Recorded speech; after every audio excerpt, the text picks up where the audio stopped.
امشب در 24 رئیس جمهوری آمریکا میگه جمهوری اسلامی باید پرچم سفید تسلیم رو بالا ببره. I can say this, Iran wants to make a deal.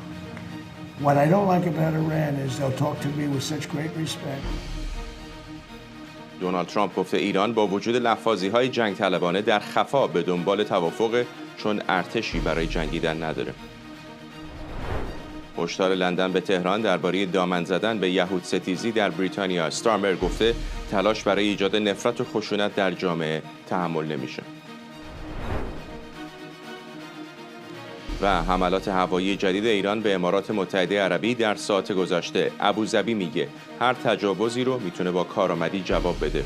موج انتقادها از جمهوری اسلامی.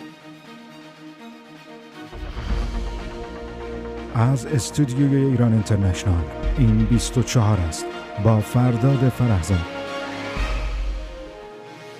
بینندگان ایران اینترنشنال در ایران و سراسر جهان سلام و وقت بخیر. رئیس جمهوری آمریکا ساعتی پیش در کاخ سفید با اشاره به آنچه نابودی توان نظامی جمهوری اسلامی خوند گفت تهران باید پرچم سفید تسلیم رو به گفته او بالا ببره، اما برای انجام این کار بیش از حد مغروره. دونالد ترامپ در این حال گفته مقامات جمهوری اسلامی با وجود لفاظی‌های جنگ طلبانه در خفا به دنبال توافقند، چون ارتش اونها از بین رفته و به زودی برای تیراندازی به ارتش آمریکا فقط تفنگ‌های بادی در دست خواهند داشت. ترامپ محاصره دریایی ایران توسط ارتش آمریکا رو به یک تک تک فولاد تشبیه کرده و گفته این اقدام بسیار نتیجه بخش بوده. او همینطور گفته افزایش قیمت جهانی نفت هم پایین‌تر از انتظار او پیش از شروع جنگ بوده. بهترین چیز اینه که وقتی که جنگ تموم بشه قیمت‌ها برگردن به حالت قبلی و بعد همه در خواهند یافت که باید از آمریکا نفت بخرن که امن‌تره و حتی کیفیتش هم بهتره. دارن یاد میگیرن که عادت مصرفشون رو عوض کنن، از آمریکا بخرن. بنابراین وقتی که این جنگ رو شروع کردیم فکر می‌کردم که بازار 25% ساقط بشه و فکر می‌کردم همون هم نتیجه خوبیه. برای اینکه نمیتونیم اجازه بدیم اینها به سلاح هسته‌ای دست پیدا کنن. فکر می‌کردم که نفت شاید به 200 یا 250 یا 300 دلار برسه و میدونستم که این کوتاه مدته. ولی خب امروز که نگاه می‌کنم میگم 102 و این یک افزایش بهای خیلی ناچیزیه. قیمت خیلی ناچیزیه که بپردازیم برای اینکه مانع از این بشیم که این دیوونه‌ها به سلاح هسته‌ای برسن.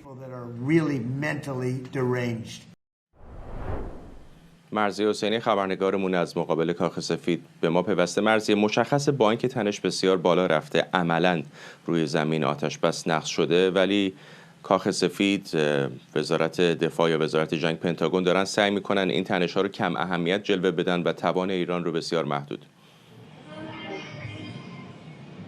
همینطوره فرداد، این رو خیلی واضح ما هم در کنفرانس مطبوعاتی امروز پنتاگون متوجه بودیم و هم در صحبت‌هایی که ترامپ مطرح کرد. اینکه آتش بس نقض نشده و مطبوعات میگن این احتمال هم وجود داره که به طور مشخص ترامپ چشم بپوشه به حملات اخیری که توسط جمهوری اسلامی خصوصا به کشورهای منطقه و امارات صورت گرفته. اما صحبت‌هایی که امروز ترامپ مطرح میکنه هم بسیار مهم است. ترامپ نکته اصلی صحبت‌هاش این هست که جمهوری اسلامی اگر عاقل باشه و اگر مغرور نباشه به اندازه کافی، در بازه زمانی فعلی خودش هم پذیرفته و درک کرده که باید تسلیم بشه.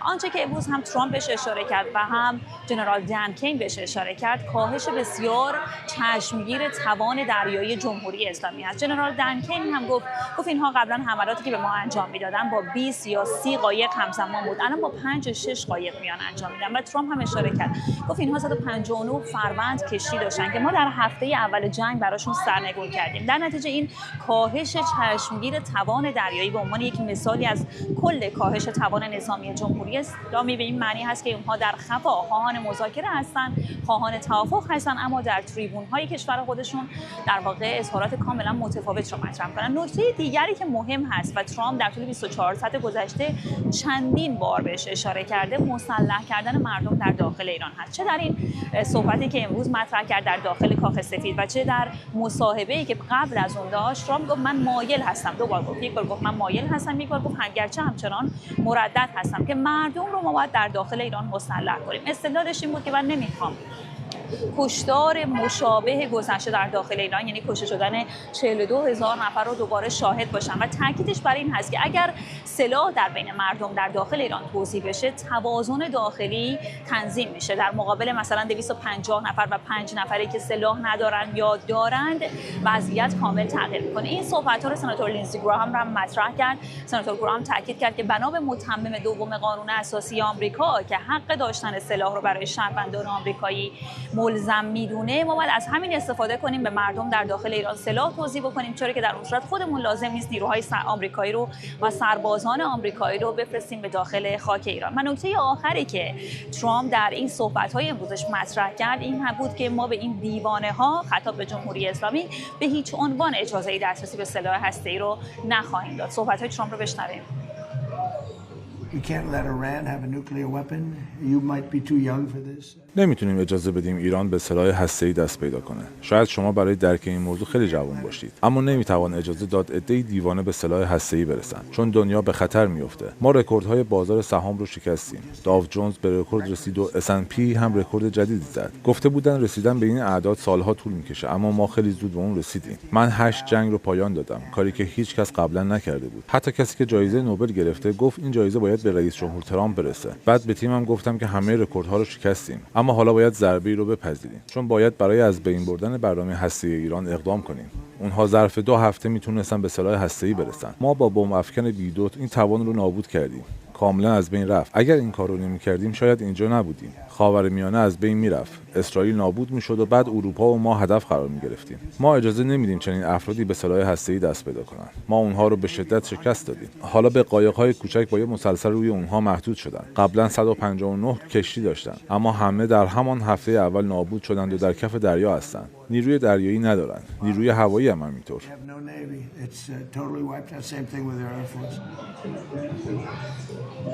اما در کنار این صحبت‌ها تحلیل مطبوعات هم جالب هست. 3 تا گزارش منتشر شده توسط CNN، اکسیوس و وال استریت ژورنال و برآیند تحلیل‌هایی که منتشر میشه این هست که اگرچه آقای ترامپ، اگرچه آقای دن کین و آقای پیت هگزت تظاهر میکنن که خیلی به این نقض آتش‌بس اهمیتی نمیدن، اما در خفا دارن دستورهای حمله رو بررسی میکنن و گزینه‌ها و سناریوهای مختلف چگونگی این حمله. این مطبوعات میگن که مشخصا 3 گزینه الان برای حمله در میز آقای ترامپ قرار داره. یک، CNN میگه حملات هدفمند و ترور رهبران جمهوری اسلامی آنچه که باقی موندن. در مقابل وال استریت ژورنال میگه احتمالاً حملات بعدی ترامپ حملاتی باشه به تأسیسات انرژی در داخل ایران در پاسخ به حملات جمهوری اسلامی به تأسیسات انرژی در فجایره. و در پایان هم میگن کمترین گزینه هم احتمالاً حملات به سکوهای پرتاب موشک‌های جمهوری اسلامی هست، همون سکوهایی که از طریق اون امنیت تنگه هرمز رو به نوعی تهدید کرده.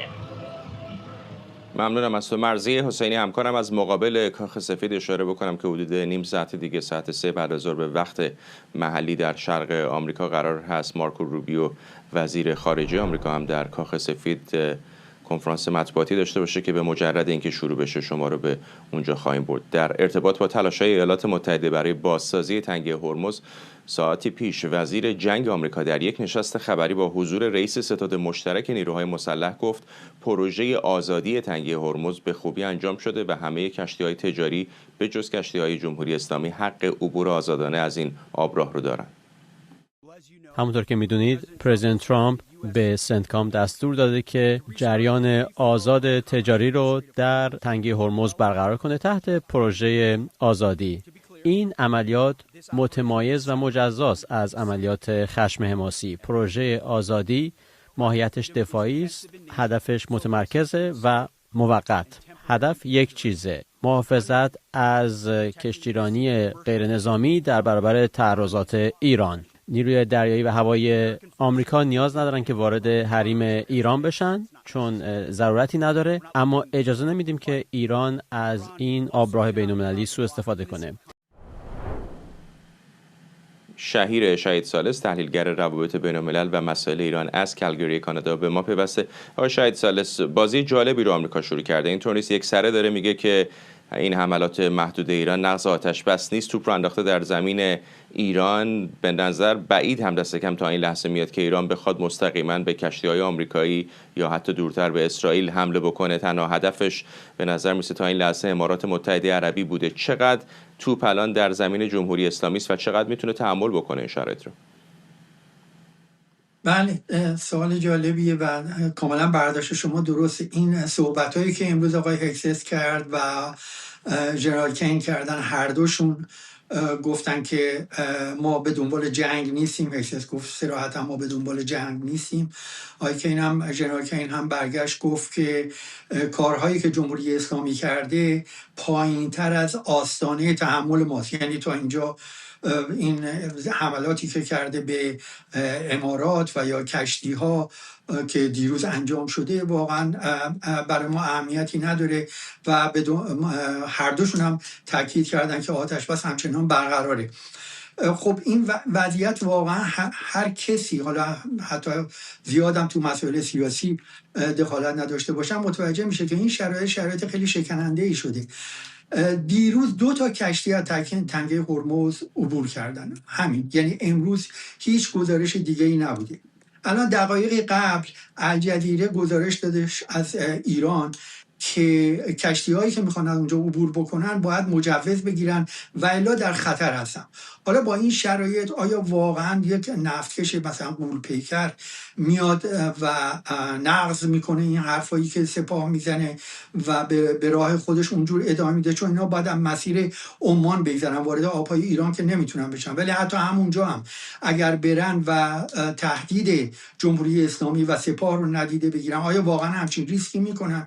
به نظر من خیلی بعیده که این پروژه‌ای که الان حالا پروژه آزادی تنگه هرمز اینا اسمش رو گذاشتن منجر بشه به این که کشتیرانی اونجا نرمال بشه و راه بیفته. به نظر من خیلی بعیده. و حتی اگر بخوان این کارو بکنن، همونجور که شما هم اشاره‌ای داشتین، جمهوری اسلامی واقعا تحمل میکنه و 1-2 تا حمله و تیراندازی باعث نمیشه که 2 مرتبه آتش جنگ شعله‌ور بشه. شرایط خیلی به نظر من شکننده میاد. چقدر فکر میکنه ممکنه مکانیزم و جبهه جنگ تغییر بکنه؟ چون الان مشخص امارات متحده عربی هدف اصلی هست. تا چه اندازه به نظرتون ابوظبی تحمل خواهد کرد؟ آیا میشه سناریویی رو متصور شد که یک جنگ جدید تمام عیاری صورت بگیره ولی این بار به جای اسرائیل و ایالات متحده امارات وارد بشه یا امارات و آمریکا؟ نه، به نظر من از اون کاری که امریکا و اسرائیل واقعا توی اون 40 روز کردن، فراتر از اون من متوجه نمیشم که امارات چه کار دیگه ای میتونه اضافه تر انجام بده، مگر اینکه دست بزنه به حمله به تأسیسات زیربنایی ایران، تأسیسات انرژی ایران، به طور مثال به خارک حمله کنه، به پالایشگاه حمله بکنه، که در اون صورت خب خود امارات با توجه به وسعت خیلی کمی که داره و به اصطلاح خب متاسفانه ارتباطمون با آقای شهید ثالث قطع شده. اگر بتونیم دوباره باز می‌کردیم عذرخواهی می‌کنم. همزمان با افزایش نگرانی‌ها درباره نفوذ دولت‌های خارجی از جمله جمهوری اسلامی در دامن زدن به یهود ستیزی در بریتانیا، نخست وزیر این کشور هشدار داده تلاش برای بی‌ثبات کردن جامعه بریتانیا تحمل نمیشه. کیر استارمر گفته لندن در حال بررسی این موضوع که آیا کشورهای خارجی در حملات اخیر علیه جامعه یهودیان در بریتانیا نقش داشتن یا نه. این صحبت‌ها در شرایطی که در روزهای گذشته نگرانی از یهود ستیزی در بریتانیا بعد از حمله با چاقو به 2 مرد یهودی در لندن و یک آتش‌سوزی عمدی یک ساختمان بیشتر شده. پیام ما به ایران یا هر کشور دیگری که ممکن است به دنبال دامن زدن به خشونت، نفرت یا تفرقه در جامعه باشد این است که این امر تحمل نخواهد شد. به همین دلیل است که ما در حال پیگیری سریع قوانین برای مقابله با این تهدیدات مخرب هستیم. و ما از این واقعیت آگاه هستیم که یهود ستیزی تنها یک منبع ندارد. افراطگرایی اسلامگرایان، چپ افراطی و راست افراطی همگی جوامع یهودی را هدف قرار می‌دهند. به همین دلیل است که دولت اولین طرح ملی هماهنگ را برای تقویت انسجام و مقابله با افراطگرایی در همه اشکال آن اجرا می‌کند.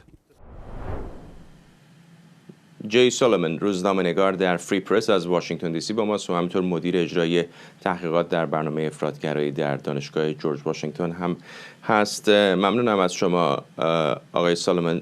یک مقاله هم شما اتفاقا در فری پرس نوشتید در مورد نقشی که جمهوری اسلامی در حملات یهود ستیزانه داره در اروپا بازی میکنه. آیا اسناد و مدارکی وجود داره که به شکلی سازمانی یافته این حملات الان مورد حمایت دولتی جمهوری اسلامی هستند یا بخشی از اونها در ادامه همین حملات یهود ستیزانه یا ضد اسرائیلی است که در نتیجه جنگ در بعد از 7 اکتبر بوده؟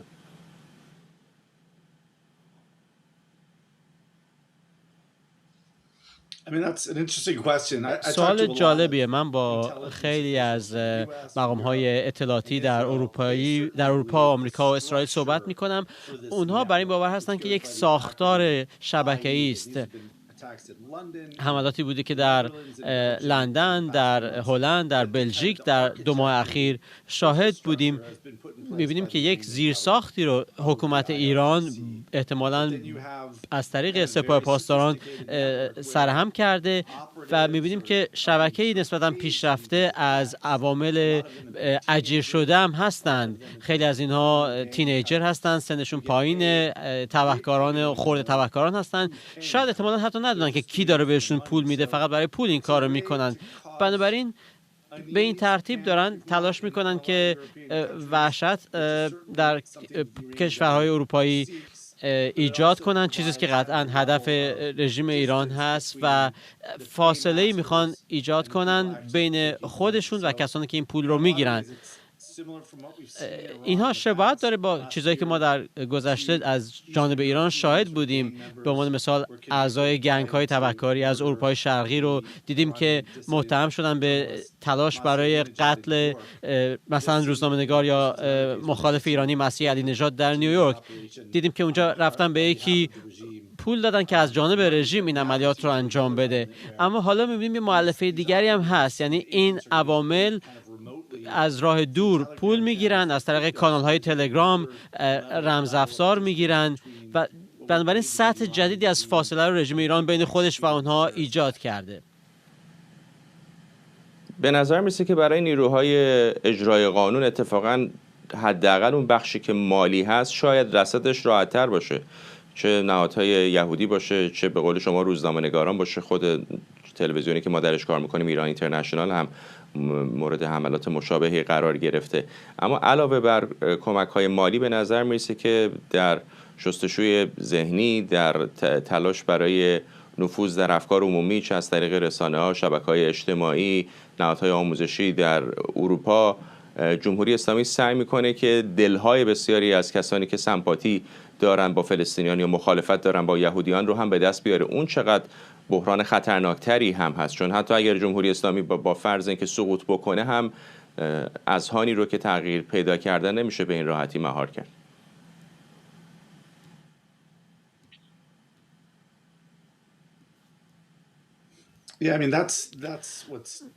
بله، این جنبه دشوار این قضیه است. مبارزه با تروریسم اینجاست که سخت میشه. یعنی یا بعضی‌ها رو با پول میخرند، بعضی‌ها از طریق ایدئولوژی و خب اینجوری تلاش میکنن که بین خودشون و عاملان این جنایات فاصله ایجاد و حفظ کنن. یک نگرانی اینه که اینجور حملات میتونن که مثل یک گلوله برفی بزرگتر و بزرگتر بشن. مثلا یک حمله با چاقو بود هفته پیش در شمال لندن. 2 مرد یهودی رو یک شهروندی که اسمش هایی بود اعلام مسئولیت کرده برای این حمله با چاقو، ولی خب معلوم نیست که واقعا آیا اونها نقش داشتن یا فقط میخواستن از این فرصت استفاده کنن برای اینکه خودشون رو فعالتر از واقع جلوه بدن.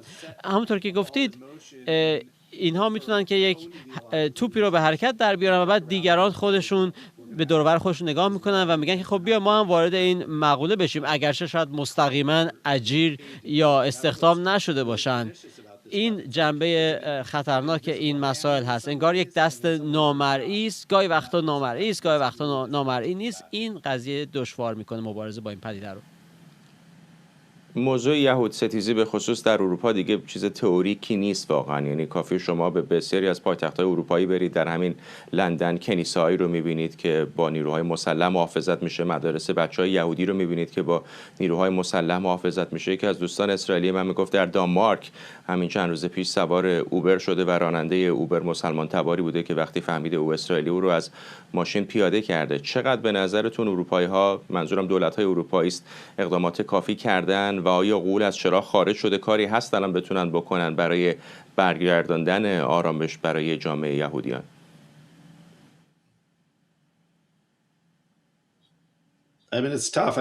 خب خیلی سخته. دولت بریتانیا بیشترین انتقاد رو متوجهش بوده، مخصوصا نخست وزیر کیر استارمر امروز سخنرانی کرد و خواستار امنیت بیشتر شد برای جامعه یهودیان. ولی خب در این چند سال اخیر نه فقط در انگلستان، در آمریکا هم همینطور شاهد اعتراضهای ضد اسرائیلی بسیار گسترده بودیم که اغلب رنگ و بوی یهودی ستیزانه هم داشتند. مبارزه با تروریسم وقتی که تا این حد احساسات ضد یهودی و ضد اسرائیلی موجود هست دشواره. بنابراین انتقادهای زیادی به جا متوجه دولت‌های اروپایی است و دولت‌های محلی ایالتی در آمریکا هم همینطور. در مثلا کمپوس‌ها، محیط‌های دانشگاهی می‌بینیم که تلاش زیادی نبوده برای اینکه مقابله باشه با این اعتراض‌ها که خیلی یهودی ستیزانه شدن، در بسیاری از موارد حتی طرفدار حماس و طرفدار سپاه پاسداران شدن. بنابراین بله، این نوع حملات وقتی که چنین احساساتی خیلی پررنگ هستند، انتقادی که مطرح میشه که به اندازه کافی کار نشده برای اینکه مانع از این انفجار بشیم. خیلی شاید بعد از حملات 7 اکتبر شگفت زده شدن از اینکه به اندازه کافی کار نشده در سطح رهبری ارشد که بیان بگن نه باید این حملات رو متوقف کنید. همونطور که شما گفتید در آمریکا، در اروپا این وضعیت همچنان ادامه داره. حمله مهمی همین چند هفته پیش در آمریکا بود به یک مدرسه یهودی در میشیگان و یک کنیسه. اونجا هم خیلی چند نفر کشته شدند و باز حمله‌ای بود که گفته شد الهام بخشش حزب الله بوده. میدونید که چند سال پیش تقریبا سلمان رشدی تقریبا به قتل رسید. اونجا هم باز مواد تبلیغاتی، منابع تبلیغاتی رو اون ضارب از طریق حزب الله کسب کرده بود. بنابراین قضیه هم در آمریکا و هم در اروپا وخیمه. فقط یک کشور با اکثریت یهودیان هست، اونم اسرائیل، و طبیعتاً سرنوشت بسیاری از یهودیان به سرنوشت سیاسی اسرائیل هم گره خورده. چقدر فکر میکنید که یهودیان به واسطه اسرائیل با مشکل روابط عمومی روبرو هستن؟ چون فقط موضوع اسلامگرایان افراطی نیستن، میدونیم که راستگرایان افراطی سفیدپوست هم حتی در آمریکا و جاهای دیگر نگاه‌های ضد یهودی دارن. چقدر به نظرتون دولت اسرائیل نقش داشته و چه کاری میتونه بکنه دولت اسرائیل برای بهبود وجه عمومی یهودیان؟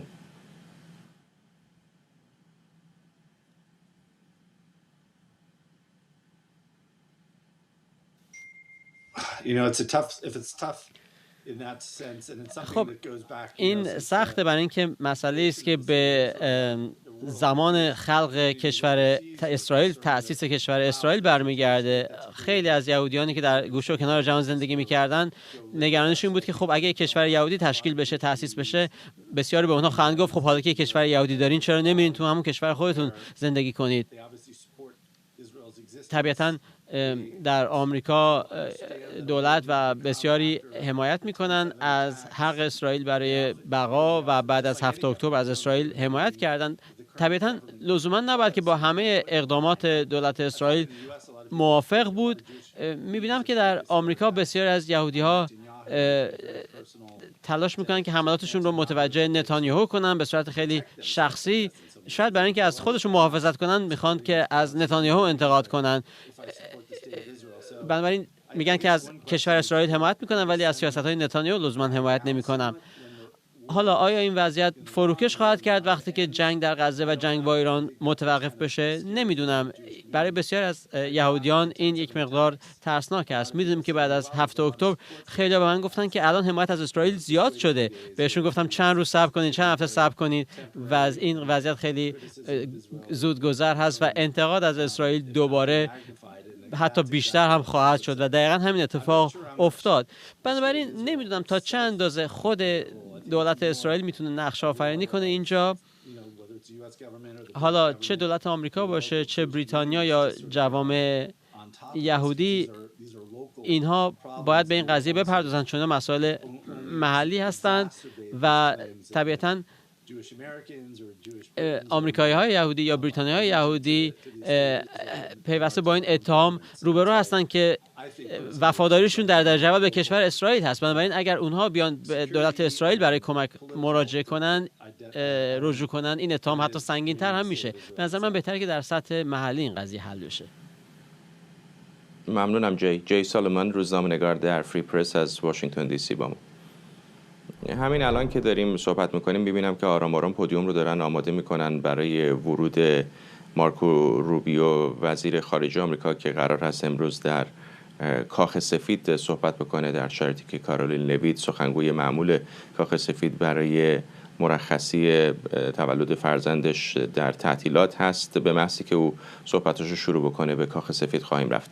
ساعتی پیش وکیل خانواده نرگس محمدی برنده جایزه نوبل صلح در یک نشست خبری درباره وضعیت سلامتی این فعال حقوق بشر صحبت کرد. در همین حال بنیاد نرگس محمدی گفته حال نرگس محمدی بعد از انتقال از زندان زنجان به بیمارستان هنوز ناپایداره.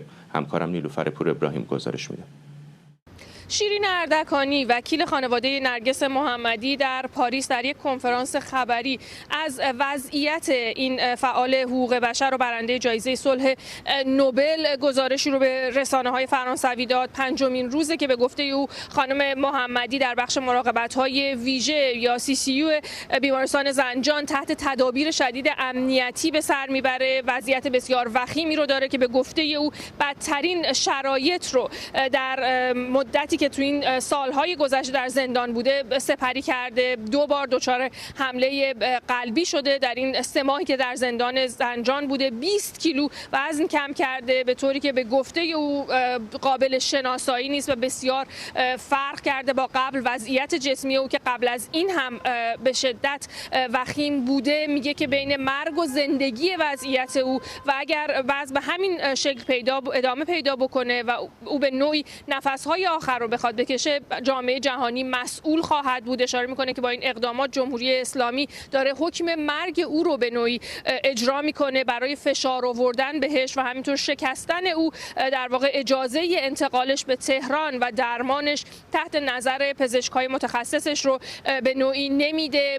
وکیل خانم محمدی همینطور اشاره میکنه به شکایتی که تنظیم کرده و فرستاده برای سازمان ملل و همینطور کمیسیون حقوق بشر سازمان ملل در همین زمینه، خواستار تشکیل یک کمیته متشکل از صلیب سرخ جهانی و همینطور پزشکان بدون مرز برای بازدید از زندان‌های ایران شده برای بررسی وضعیت زندانیان سیاسی و همینطور کسانی که در این ماه‌های گذشته دستگیر شدن و در شرایط نامناسبی در واقع در زندان‌های ایران دارن نگهداری میشن. همینطور ابراز نگرانی میکنه از وضعیت در واقع زندانیان سیاسی و اعدام‌هایی که جمهوری اسلامی داره به طور روزانه انجام میده. از رئیس جمهوری فرانسه و وزیر خارجه فرانسه همینطور میخواد تا اقدامات جمهوری اسلامی و همینطور وضعیتی که خانم محمدی در اون قرار گرفته رو به شدت محکوم بکنه و جمهوری اسلامی رو در این زمینه تحت فشار قرار بده.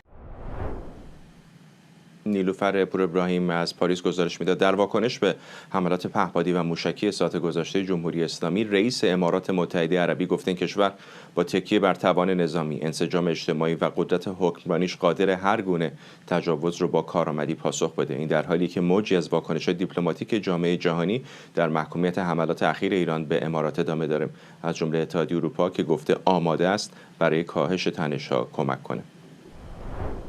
خبرنگارمون مهران عباسیون از استکهلم با ماست. مهران، به شکل بی سابقه ای نه فقط کشورهای منطقه، حتی اروپایی ها هم حمایت گسترده ای رو از امارات متحده عربی نشون دادن، در حالی که جمهوری اسلامی حتی مسئولیتش رو هم تا این لحظه هنوز رسما نپذیرفته.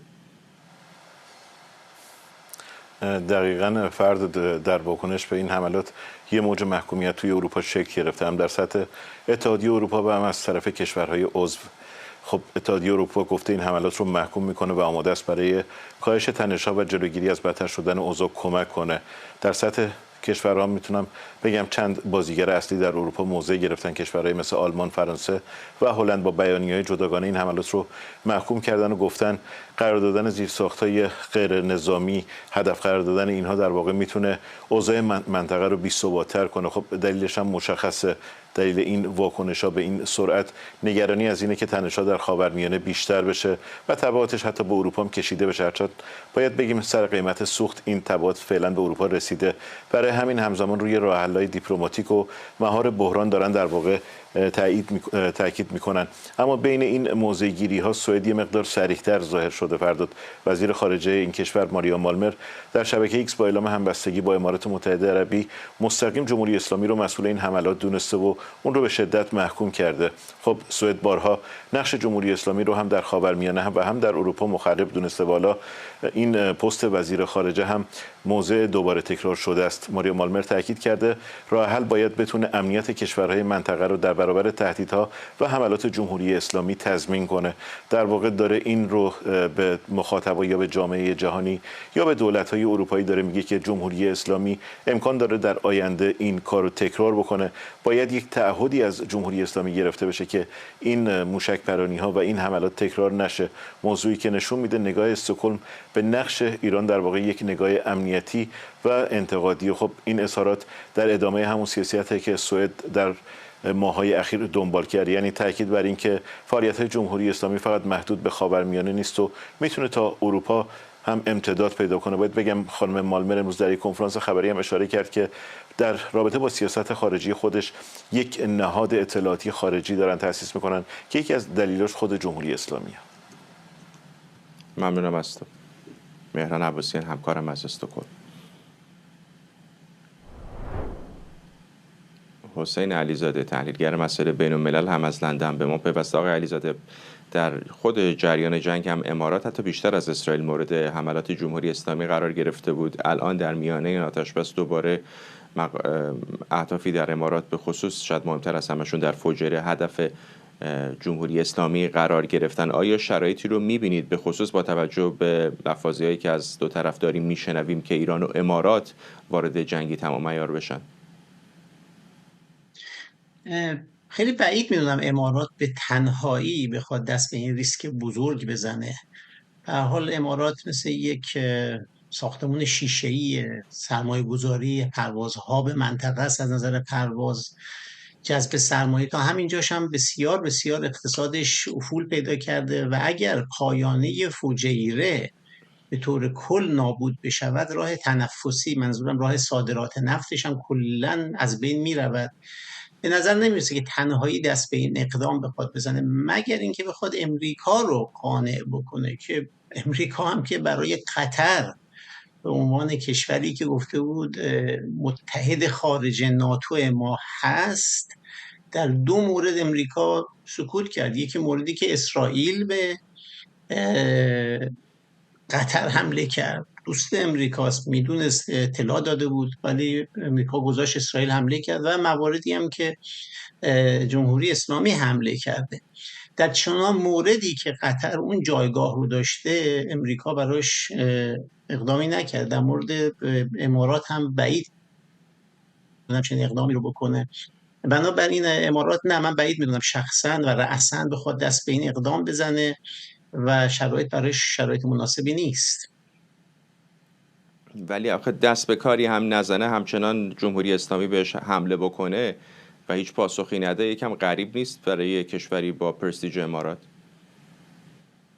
صد البته براش ضربه حیثیتی محسوب میشه. منتها خب واقعیت اینه تو معادله قدرت بین ایران و امارات دست برتر دست ایران هستش، هم نظر وسعت جمعیت، قدرت، موشک، این چیزا. ولی در مقایسه معادله قدرت با امریکا هستش که خب ایران دست ضعیفتری رو داره. بنابراین اینکه امارات بخواد رأساً ورود در این کار ریسک آمیز بکنه واقعا براش خیلی خطرناک هستش. میدونی جمعیتی هم نداره. من همیشه تعبیر کردم به کشورهای عربی اگرچه پولدار هستن، سرمایه‌دار هستن، جذب سرمایه کردن، ولی ارتش‌هاشون رو همیشه گفتم ارتش بزم هستن، در مقابل کشورهایی که ارتش رزم دارن. در خاورمیانه 4 کشور هستن که ارتش رزم دارن، یکیش مصر، یکی اسرائیل، یکی ترکیه و یکی ایران. وقتی هم که میگم ایران، مجموع شرایط ایران از زمان پادشاهی تا الان. روی این حساب بقیه کشورها اینا هر چقدر اسلحه بخرن، هواپیما و F-35 بخرند و اینها، واقعا ارتش‌های بزم هستن. شما مثلا یک ژنرال مثلا اماراتی رو شما نگاه کنید، مقایسهش کنید با یک ژنرال ترکیه‌ای، ژنرال ایرانی، اسرائیلی، اصلا قابل مقایسه نیست. جنگو ندیدن، یه تیر و ترکش ندیدن، بدنشون آسیب نداره، حالا در صورتی که مثلا این فرماندهان دیگه واقعا اهل کار است. روی این حساب من فکر میکنم که امارات فعلا مدارا کردن رو مصلحت میبینه تا اینکه شاید حالا روزی امارات بتونه رأی امریکا رو عوض کنه. همین امروز نگاه کنه خیلی جالب بودش، از پیت هگزت سوال کردن که خب دیروز حمله شده به امارات، این نقض آتش بس نبودش؟ چه پاسخی داد پیت هگزت؟ گفتش که خب این یه پروژه دیگه هستش، مسئلهش چیز دیگه، به راحتی از کنار کشوری که در سفر ترامپ 1 تریلیارد گفته من پول رو سرمایه گذارم، راحت کنارش گذشته. از این رو به نظر میرسه که امارات نه تنهایی قدرت این کار نداره و قدرت جمعی کشورهای عربی هم، یعنی خلیج فارس، اینها هم این اتحاد ندارن. شما نگاه کنید به عنوان مثال تو این شرایط مثلا اتحادیه عرب باعث جمع بشن، اقلا جمع بشن، 2 تا اطلاعیه صادر کنن. شما نمی‌بینید که یه زبان سفت و سختی از اتحادیه عرب بیاد، زبان سفت و سختی از مصر بیاید. روی این مبنا خود امارات هم طبیعتا این ارزیابی رو داره که نباید دست به ریسک بالاتر بزنه، مگر اینکه قدرت امریکا رو پشت سر خودش بیاره، که من تا الان فکر میکنم امریکا هم تعلل داره میکنه. شاید هم خیلی هم بدش نباشه که اینا آسیب ببینن، بعداً برای بازسازی اینها باید بگه که دلار پهنا من میام کشورتون رو میسازم، ولی خب پول دلار پهنا بگیره. این هم آقای ترامپ دیگه، میدونه از آب کره میگیره. به هر حال امارات هم میدونه که خیلی رو حرفای ترامپ نبایستی حساب باز بکنه. ولی در این حال میبینیم اماراتی ها کارت‌های بیشتری رو دارن در کارزار اسرائیل و ایالات متحده میذارن و به شکل معناداری هم حتی دارن فاصله میگیرن از ائتلاف‌های منطقه‌ای، چه از اوپک و اوپک پلاس باشه، چه حرفای کران انور قرقاش در مورد اتحادیه عرب که به کنار، حتی در مورد شورای همکاری خلیج فارس میزنه. همه سیگنال‌هایی رو داره میده که امارات داره به نظر حسابش رو جدا میکنه از مابقی متحدان منطقه‌ای. که واقعا همین نقطه ضعفشه دیگه. نه عوض این که در این شرایطی که مورد حمله قرار گرفته برادران عرب رو با گرد خودش جمع بیاوره، الان اتفاقا از اوپک خارج شما میدونید از اوپک خارج شدن بیش از این که مثلا ضربه به اقتصاد آسیب دیده غیر الان نفت ایران هم که امکان صادرات، آسیب به کی هست؟ آسیب به برادر بزرگتر عربستان سعودی است. حتی نمیدونم در جریان هستید یا نه، اون آقای القاسمی مال اصطلاح امارت شارجه، الان همین الان یه بحثی در افتاده، بعضی هم دارن شرط بندی میکنن که شارجه اصلا از اتحاد با امارات خارج بشه، که از 7 کشوری که با هم 7 شیخ نشین. الان بحث این من دیدم در شبکه اجتماعی، ولی واقعا هیچ سندی در موردش وجود نداره. به نظر میرسه که خیلی از این کارزارهای مرتبط با جمهوری اسلامی هستن که این رو دامن زدن. یعنی حتی یک مقاله مستند ملموس، حتی یک توییت، یک پست، یک حرف از شیخ قاسمی یا مقامات دیگر اماراتی واقعا تا این لحظه نبوده، بجز همین شبکه‌های شایعه پراکنی جمهوری اسلامی.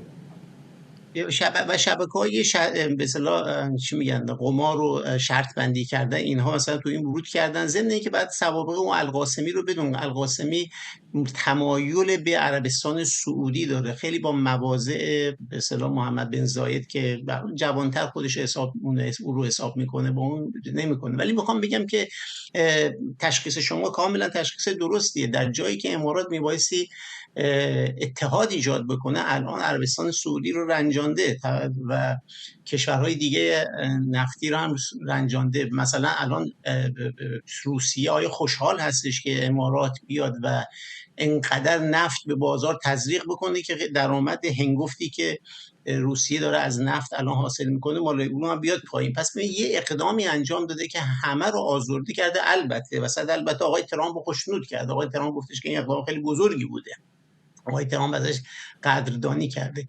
به هر حال میخوام بگم که هم به جهت همسایگی با کشورهای عربی خیلی اتحادی رو نتونسته درست بکنه. از نظر قدرت نظامی که گفتم ارتش بزم محسوب میشه، از نظر میزان آسیب پذیریش به خاطر اینکه اون بندر فوجیره اگه از بین بره تمام هست و نیست امارات برباد میره. از این رو وارد معادله نظامی با تهران نخواهد شد، ولی البته ابزارهایی هم در دستش داره که اقدامات ایذایی انجام بده. یه مثال خیلی مهمش اینه که شما در ایران نیازمند دلار هستن، پول خارجی، ارز یورو هستن. درآمد ارز یورو از چجوری وارد ایران میشه؟ از 3 مسیر. یکی از افغانستان، یکی از اقلیم کردستان و به طور 70-80% طریق امارات است که اقتصاد پویایی داره که میتونه این پول رو حالا قاچاق و به هر روشی وارد ایران بکنه. خب امارات میتونه جلوی اینها رو بگیره، کما که الان دیدید شرکت‌های ایرانی رو جلوگیری کرده، داره اخراج میکنه که اینها سرریز شدن ارز خارجی به ایران جلوگیری بشه. خب این برای ایران آسیبی هستش که دنبال هر $1 هم هستش که بتونه خرج جنگ بکنه. منظورم این هستش که امارات دست بسته نیست، اما در عرصه نظامی اگر اتحاد با امریکا رو نداشته باشه اقدام بزرگی نمیتونه بکنه. گرچه همکاری‌های نظامی بزرگی رو با اسرائیل آغاز کرده، مثل اون سامانه‌های دفاعی که درست کرده، تا الان بسیاری هم موشک‌ها و پهپادها رو اینترسپت کرده، رهگیری کرده و اینها بله موفق بوده تو این زمینه، ولی موفقیت 100% در عرصه نظامی نداره، مگر اینکه باز ترامپ رو بتونه به کنار خودش داشته باشه. حالا در این کشورهای حاشیه خلیج فارس امارات خیلی نام آشنایی هست، به خصوص با توجه به خصومت‌هایی که در این ماه‌های اخیر بین تهران و ابوظبی دیدیم. خب خیلی بیشتر به چشم میاد، ولی یک واقعیتی هستش که در آن سوی تنگه هرمز کشورهایی که اتفاقا مثل امارات بندری مثل فوجیره ندارند که به دریای عمان وصل باشه، اونها به شکلی بدتر حتی گروگان شدن. قطری‌ها که برخلاف کشورهای دیگر منطقه نفت چندانی نداره، همش گاز، نمیتونن اون رو ذخیره بکنن. کویت در 1 ماه گذشته حتی 1 بشکه نفت نفروخته. حالا بحرینی‌ها بیشتر وابسته هستن به سعودی‌ها، از طریق اون پل میتونن بعضی از نیازهاشون رو تامین بکنن. ولی مقصودم این هستش که کشورهایی که در سمت غربی تنگه هرمز قرار گرفتن به نظر میرسه با اینکه کم صداتر از اماراتی هستن اما در وضعیت بسیار دشوارتری قرار دارن. کاملا تشخیصتون درسته. عذرخواهی میکنم ازتون. همین الان مارکو روبیو وزیر خارجه آمریکا وارد پودیوم کاخ سفید شد. میخوایم مستقیما بریم به واشنگتن و صحبت او رو بشنویم. اول مختصر صحبتی میکنم، بعد به سوالاتون میپردازیم. همونطور که میدونید آخرین هفته پرزیدنت ترامپ این پروژه آزادی رو اعلام کرد و هدفش اینه که در واقع 23,000 غیر نظامی از چندین کشور در خلیج معطل و بلا تکلیف هستن. در خلیج فارس رژیم ایران اینها رو آواره نگه داشته، برای اینکه کاری که ایران میکنه نه فقط تبهکارانه است بلکه استیصال‌آمیزه و بسیار مخربه. کشتی‌های مختلفی از کشورهای مختلفی که اصلا هیچ ربطی به این جنگ ندارن نه فقط الان محموله‌های خودشون از دست میدن بلکه جان دریانوردانشون به خطر افتاده به خاطر این مسدود شدن تنگه از جانب ایران. برای اینکه میدونید کشتی‌ها بعد مدتی آب آشامیدنیشون، غذاشون، منابعشون تمام میشه و در واقع اینها گروگان این راهزنی دریایی ایران هستند. بعضاً به اینها شلیک شده، حملات احمقانه بی‌معنی به چندین کشتی رو انجام دادن. بنابراین صادقانه اینها افراد بیگناهی هستند، کشتی‌ها و کشورهایی که هیچ ربطی به این جنگ نداشتن و الان این وسط گیر افتادن و گروگان گرفته شدن، صرفاً به این دلیل که ایران میتونه این کارو بکنه. برای اینکه این رژیم همونطور که ده‌ها هزار شهروند خودش رو بیرحمانه قتل عام کرد فقط برای این جرمی که اعتراض صلح‌آمیز کرده بودند، برای اینکه کیفیت زندگی بهتر می‌خواستند. بنابراین حالا این دریانوردها منزوی و تنها و بلا تکلیف هستند. چندین نفر از اونها تا همینجا هم کشته شدن. اینا همه غیر نظامی هستند. بنابراین خیلی از کشورها در خفا بعضاً آشکارا از آمریکا تقاضای حفاظت و حمایت کردن برای برقراری مجدد دریانوردی در این گلوگاه، در این آبراه مهم. پرزیدنت ترامپ به این تقاضا پاسخ مثبت داده و به ارتش آمریکا دستور داد که این کشتی‌ها رو ازشون محافظت کنه تا بتونن که در امنیت حرکت کنن و از اونجا خارج بشن. و این اولین گام ماست برای باز کردن تنگه و خاتمه دادن به این اقدام استیصال‌آمیز این رژیم.